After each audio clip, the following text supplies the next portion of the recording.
great to be with all of you.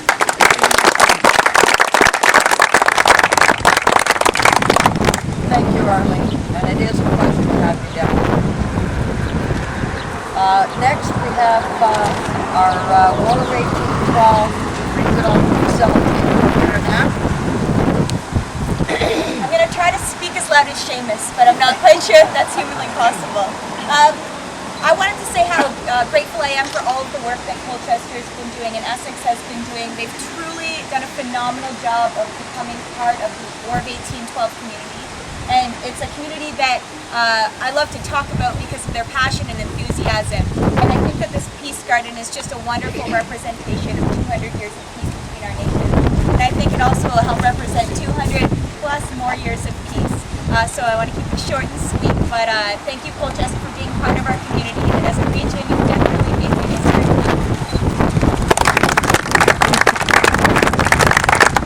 Thank you. Next, we'll have our Mayor of Essex, Ron. And it is a prepared speech, believe me. I'd like to welcome all of you here first. Thank you very much for coming out on this very memorable day. I'm thrilled to be here for the opening of the Park Lane Memorial Gardens. And, I'd like to just thank Jeff, Taras.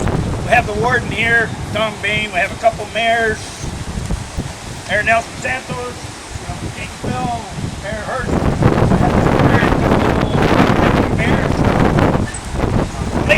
We have the deputy mayor, Charlie Wright, deputy mayor, another here from Amherstburg. We have 3 of our council members, other 6 council members. They either don't work, have the day off, or are on afternoons. John Scott, Bill Baker, and my young friend here, Sherry. Yeah. So thank you all for coming in. On behalf of the council and the town of Essex, I really want to special thanks to Linda and her group of workers for all the work they put into this 1812 project. Your dedication and community spirit is very much appreciated, and you should be proud of your accomplishments, and we probably are as we are of you. This garden is very special as it allows us an opportunity to focus on our historical past while enjoying the beautiful, peaceful surroundings of the present. I am confident that our residents will spend a great deal of time enjoying it. Not only for our area residents, this Peace Garden is part of the 1812 Binational Peace Garden Trail. It will hopefully bring many others to discover and enjoy this significant garden in the surrounding area.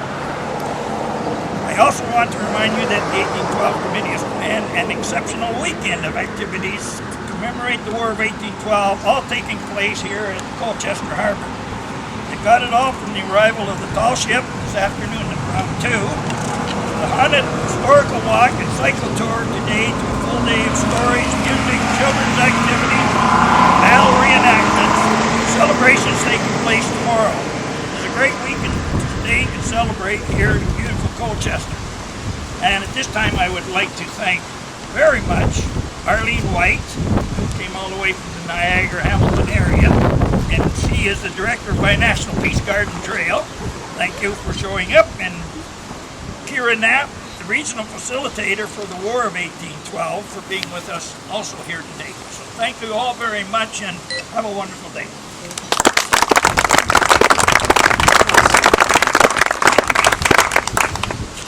Thank you, Mr. Mayor.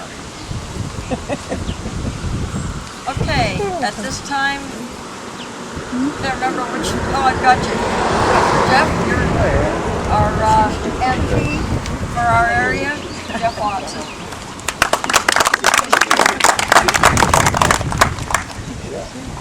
I didn't dress up near as nice as you guys.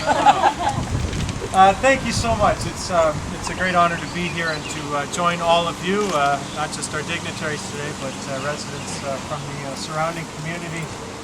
For a very important project. I think it is important in terms of our identity to know where it is we've come from and to celebrate heroes, to celebrate events, to celebrate things that form part of our shared heritage.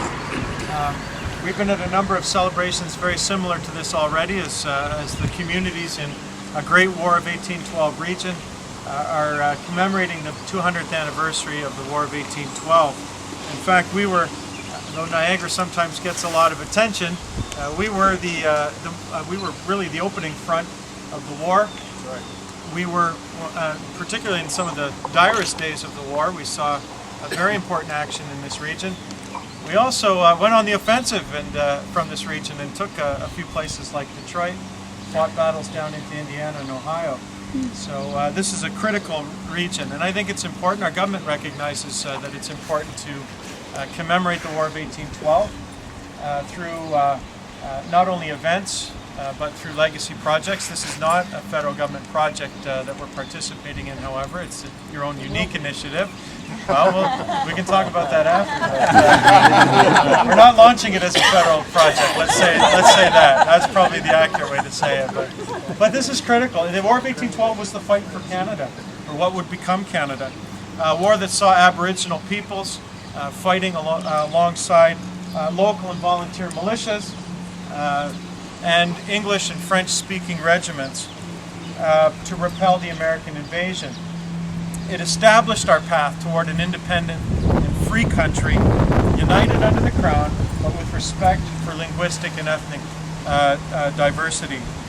There were many heroic efforts. We're commemorating one of them with this park here today, who helped define who we are today as Canadians.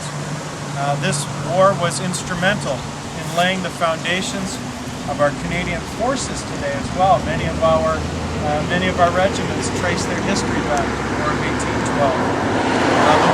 At war's end, the treaty confirmed what are our boundaries as a nation today.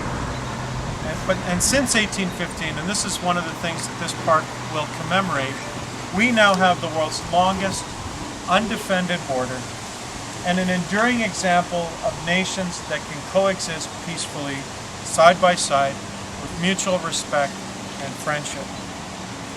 So today's the breaking ground on today's park puts us firmly as we overlook